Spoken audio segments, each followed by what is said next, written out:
Salam, hər vaxtınız xeyir olsun. Mən də sizin kimi türk paklavasına baxanda onu bişirmək mənə çətin gəlirdi və elə bilirdim ki, məndə alınmaz. Amma türk paklavasının ləzzətini bildikdən sonra mən qərara gəldim ki, türk paklavasını mütləq özüm hazırlamalıyım. Və budur, bir reseptlə, eyni içliklə bir neçə şəkildə mən türk paklavası hazırladım. Burada midi türk paklavası və börək şəkilli olanlar var. 3 şəkildə etdim mən. Amma içlik eynidir. Ləzzəti, dadı çox gözəldir, kremlidir. Yəni mütləq hazırlayın, dadını bilin ki, inanın ki, bir dəfə hazırladıktan sonra həmişə hazırlayacaqsınız tez-tez. Yedikdə üzəri xırçıltılı, içi isə yumuşaq, çox ləzzətli olur. İndi isə keçirəm hazırlanma qaydasına və sizləri çox asan şəkildə başa salacağım. Əvvəlcə yağı əridirəm. 350 qram kərə yağından istifadə etmişəm. Mütləq yağı əritmək lazımdır, bizim paklavalarda olduğu kimi. Daha sonra başqa bir qaba 4 stəkan şəkər və 3 stəkan yarım su əlavə edirəm və üzərinə də bir dilim limon sıxıram və içərisinə atıram, qaynadıram. Şəkəri çox yaxşı qaynatmaq lazımdır. Üzərində bu şəkildə çoxlu qabarcıqlar əmələ gəlirsə, demək hazırdır. İndi isə keçirəm xəmirinə. Xəmirinə 2 yumurtanı əvvəlcə çalıram. Üzərinə 1 stəkan, yəni 200 ml duru yağ əlavə edirəm. Daha sonra 50 ml kərə yağı əlavə edirəm. 200 ml süd və 200 ml su əlavə edirəm. Xəmir yaxşı alınması üçün isə 2 xörək qaşığı alma sirkəsindən istifadə edirəm. Bir çimdikdə duzu tökdükdən sonra daha yaxşı qarışdırıram və bura unu əlavə edirəm. Əvvəlcə 3 stəkan un əlavə edirəm. Görürsünüz ki, xəmir çox yumşaqdır və əlavə olaraq 2 stəkan da əlavə etdim. 2 stəkan hardasa toplamda mən 6 stəkan undan istifadə etdim. Bu şəkildə belə bir bərk, orta bərklikdə xəmir yoğururam. Xəmiri qoyuram hardasa 15 dəqiqə dincəlsin. 15 dəqiqə dincəldikdən sonra xəmiri götürürəm və bu şəkildə kündələrə bölürəm, kündələr düzəldirəm. Kündələrimiz burada mandarin böyüklüyündə olmalıdır. Kim ki, yuxanı daha yaxşı aça bilir və oxlovu uzundur, onda mandarindən biraz böyük kündələr edə bilər. Amma kim ki, mənim kimi ilk dəfə bişirir, onda mandarin böyüklükdə etsə yaxşı olar. Kündələri etdim. Məndə 12 ədəd kündə alındı. Üzerini salafanla örtürəm və yenə 15 dəqiqə gözləyirəm. 15 dəqiqədən sonra götürürəm kündələri bir-bir boşqab böyüklüyündə bu şəkildə açıram. Üzərinə nişasta əlavə edərək, mütləq nişasta ilə etmək lazımdır. Açdıqdan sonra boşqab böyüklükdən üzərinə yenə nişasta əlavə edirəm, hardasa 1 çay qaşığı və yığıram padnosa. Yerdə qalan kündələrin hamısını bu şəkildə açıram. Boşqab böyüklüyündə üzərinə nişasta əlavə edirəm, 1 çay qaşığı yenə deyirəm və üst-üstə yığıram. Kündələri bu şəkildə hamısını etdikdən sonra üzərinə bir salafan örtürəm və hardasa 50 dəqiqə gözlədirəm. Görürsünüz, bu şəkildə hamısını yığdım. Üzerini isə salafanla örtürəm. Onun da üzərinə yenə çay dəsmalı qoyuram ki, hava keçməsin. Xəmiri hava keçməməlidir. Qoyuram soyuducuya, hardasa 50 dəqiqə gözləyirəm. 50 dəqiqədən sonra bu müddət ərzində mən keçirəm kremini hazırlamağa. Kremi 1 litr süd götürmüşəm və üzərinə 1 stəkan manna əlavə edirəm. Onun da üzərinə 1 xörək qaşığı şəkər, 1 çay qaşığı da duz əlavə edirəm və qarışdırıram. Bu şəkildə qarışdırıram. Tam bişənə qədər dayanmadan qarışdırmaq lazımdır. Bişdikdən sonra üzərinə salafanı örtürəm, qaymaq bağlamasın deyə qoyuram bir yerə, sərin yerə tam soyusun. Mən içlik olaraq qoz və fındıqdan istifadə etmişəm. Fındıq çox az bir miqdarda da hardasa yarım stəkan, amma qoz hardasa 2 stəkandır. 2 stəkan qoz fındığa mən 1 stəkan şəkər əlavə etdim. İçərisinə başqa bir ədviyyat əlavə etmək lazım deyil. Burada əsas çoxluq təşkil edir qoz. Hardasa 1 saat keçib məndə. 1 saat keçdikdən sonra mən kündələri götürürəm və az bir miqdarda, çox az bir miqdarda nişasta əlavə edərək yuxaları yayıram. Yuxaları çalışmaq lazımdır, çox nazik şəkildə yaymaq.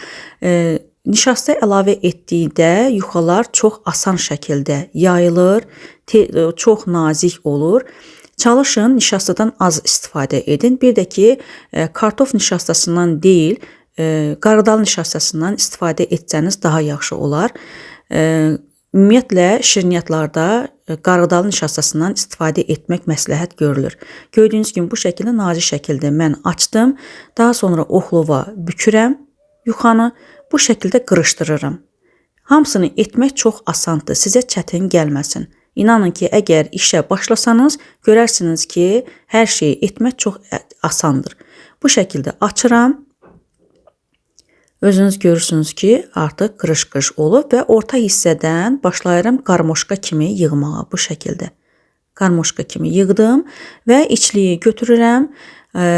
Bu şəkildə əlavə edirəm. 1 çay qaşığı hardasa hər içliyin arasında 2 barmaq arası məsafə qoyuram. Bu şəkildə əlavə etdikdən sonra indi isə keçirəm. Krem artıq soyub görürsünüz necə qatılaşıbdır. Kremi əlavə edirəm. Yenə 1 çay qaşığı hər qozun üzərinə əlavə edirəm və kremin üstündən də yenə qoz əlavə edirəm, tökürəm bu şəkildə. Bunlar da əlavə etdikdən sonra yaydığım yuxanın o tərəf, bu tərəfini üst-üstə gətirirəm bu şəkildə. Çox asandır, yenə deyirəm. Əgər diqqətlə baxsanız, hər şeyə qulaq assanız, eləmək çox asandır. Və bu şəkildə hər araları bükürəm. Bu şəkildə görürsünüz, belə möhkəm sıxmaq lazımdır. Bir də əgər nişastanı çox əlavə edərsinizsə, onda xəmir bir-birinə yapışmaz. Amma nişasta əlavə etdiyimizə görə xəmiri sıxan kimi xəmir özü yapışacaqdır. Və kənarlarını kəsirəm. Yenə orta hissədən kəsirəm. Bıçaq vasitəsindən də istifadə edə bilərsiniz. Bu şəkildə kəsdim. Kəsdikdən sonra yenə möhkəm sıxıram və alt hissəni üstə çevirirəm. Yəni hansı ki qırış-qırış olan hissə üstə çönür çevirirəm ki daha gözəl görünsün deyə. Əgər kənarları gördüyünüz ki xəmir uzundur, onda yenə də kəsə bilərsiniz. Bu şəkildə gördüyünüz kimi çevirirəm, bu şəkildə edirəm. Bu şəkildə. İnanın yenə deyirəm, çox asandır hazırlamaq. Hamısını bu şəkildə etdim və yığıram sobanın qabına. Sobanın qabını yağlamaq lazım deyil. İndi isə keçirəm ikinci yuxanı da. Tam göstərməyəcəm, video uzun olmasın deyə. Yuxanı yaymaq, adi yuxa yaymaq kimi bir şeydir. Yəni burada çətin bir şey yoxdur. Sadəcə nişastadan az istifadə etmək lazımdır. Bir də bacardığınız qədər yuxanı nazik şəkildə yayın. Əgər yaya bilirsinizsə, yuxa nazik olsun. Və yenə də oxlava bükəcəm mən. Nazik şəkildə yaydıqdan sonra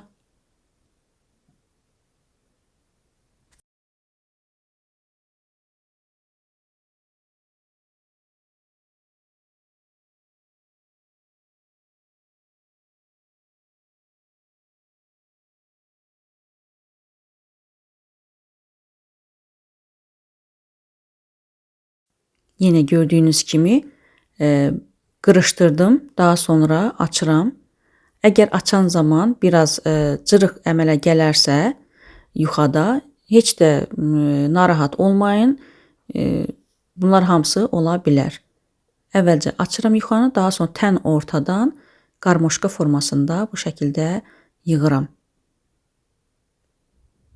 Eyni qayda ilə əvvəlcə qozunu 2 barmaq arası məsafə qoyaraq, daha sonra kremini, daha sonra üzərinə yenə qozunu əlavə edib üzərini bağlayıram. Bir şeyi qeyd etmək istəyirəm ki, mən bu qədər, yəni 3 soba qabı olan paxlavanı bir reseptlə hazırladım. Yəni bu xəmirə gedən ərzaqlar çox azdır, paxlava çox, amma ərzaqlar azdır. 350 qram yağdan istifadə etmişəm gördüyünüz kimi və ardasa 2 stəkanda qoz fındıq qarışığı, 4 stəkan şəkərdən. Yəni ərzaqlar az, amma paxlava çox alınır.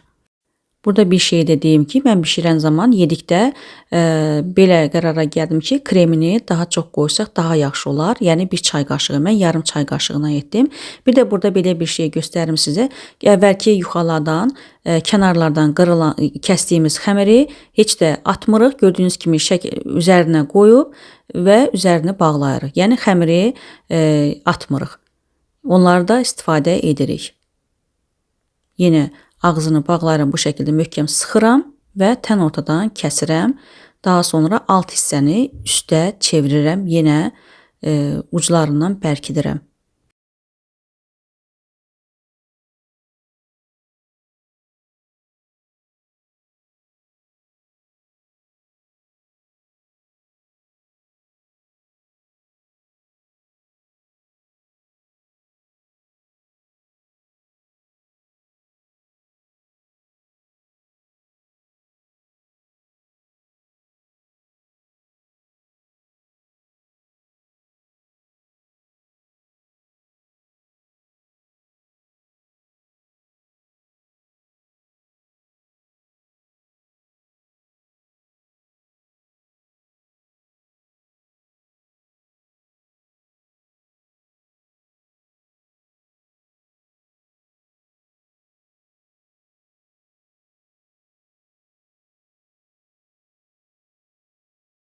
Yuxaların hamısını etdikdən sonra soba qabına istədiyiniz şəkildə yığa bilərsiniz. Mən bu şəkildə yığdım.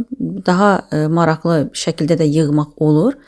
Mən tez olsun deyə bu şəkildə yığıram soba qabına və artıq mənim sobam isinib, soba istidir 180 dərəcədə. Hardasa üzü qızarana qədər 180 dərəcədə bişiririm. Daha sonra üzəri biraz qızardıqdan sonra yendirirəm. Hardasa 160 dərəcədə axıra qədər bişirirəm. Üzərinə də sobaya qoymamışdan əvvəl yağ əlavə edirəm, əritdiyim yağdan. Hardasa bu yağın 350 qram yağın az bir hissəsini bu soba qabına gedəcəkdir. Əvvəlcə üzərindən yağı tökürəm, amma üzəri daha yaxşı yağlı olsun deyə şotqu ilə bir də üzərindən gedirəm ki, hansı ki o qırışların arasına yağ girsin. Və birinci soba qabını mən artıq sobaya qoydum. Sobada bişir. İndi isə başqa bir formasını bizim Qarabağ kətəsi formasında edəcəm mən. Bu şəkildə edirəm. Yenə qarmuşqa şəklində edirəm və bu dəfə mən qozu belə birləşik şəkildə, uzunsov şəkildə əlavə etdim. Arxa və uc hissələrini əvvəlcə bağlayıram, qatlayıram ki, tökülməsin. Daha sonra yenə yuxaları bir-birinin üzərinə qoyub, möhkəm sıxıb, Qarabağ kətəsi formasında kəsəcəm. Görürsünüz, burada da kremi uzunsov şəkildə, bitişik şəkildə qoyuram. Üzərinə yenidən qozla gedirəm, bu şəkildə. Və arxa uc hissəni bağlayıram. Yenə də yuxaları bir-birinin üzərinə edirəm. Bir şeyi də qeyd etmək istəyirəm ki, yuxaların üzərinə yağı isti şəkildə əlavə etmək olmaz. Çünki yağ isti olarsa, onda xəmiri biraz yandıran kimi edir və xəmir sobanın içərisində yaxşı bişmir. Həm tez qızarır, içərisi isə çiğ qalır. Ona görə də mütləq yağı ilıq şəkildə əlavə etmək lazımdır paxlavaya. Kəsib qurtardıqdan sonra burada gördüyünüz kimi alt hissəni yenə də üstə çevirirəm. Bu bəzəkli olması üçündür. Və ikinci yuxanı etdikdə mən qərara gəldim ki, əvvəlcə çöndərim ki, içərisindəki içlik tökülməsin. Bu şəkildə görürsünüz. Əvvəlcə çöndərdim, daha sonra kəsməyə başladım. Onda daha asan olur. Yəni bişirən zaman hər şeyi öyrənmək olur. Belə deyil, belə etmək lazımmış. Bu şəkildə, yəni öyrənmək olur. Mütləq hazırlayın. Hazırlayan zaman isə hansı şəkil sizə asandır, necə etmək lazımdır, özünüzdə fikirlər yaranacaqdır.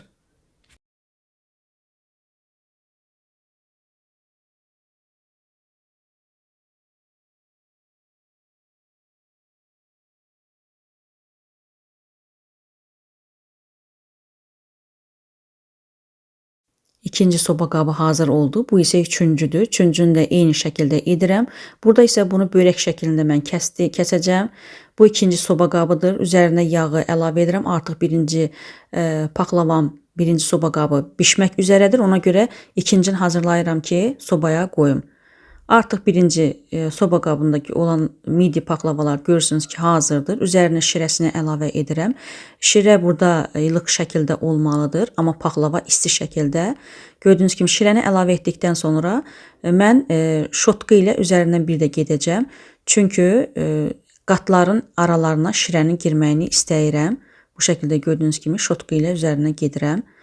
Və demək olar ki, midi paklavamız hazırdır. Qoyuram hardasa 2-3 saat şirənin içərisində dinlənsin. Bu isə üçüncü artıq soba qabıdır. Bunu börək şəklində kəsirəm, sadə şəkildə və yağını əlavə edirəm. İkinci soba qabı artıq sobada bişir. Bu isə üçüncüdür. Üzərinə yağı əlavə edirəm. Yenə bunda da o birlərdə olduğu kimi üzərini şotqa ilə yağlayıram ki, yaxşı yağlansın. İkinci soba qabımız bişdi, hazırdır. Dediyim kimi 180 dərəcədə əvvəlcə üzü biraz qızarana qədər bişirirsiniz. Biraz qızardıqdan sonra sobanın temperaturunu yendirirsiniz 160 dərəcəyə və tam hazır olana qədər də bişirirsiniz. İndi isə şirəsini əlavə edirəm. Yenə şotqa vasitəsilə şirəni yenə üzərinə əlavə edəcəm. Bu isə artıq üçüncü soba qabıdır.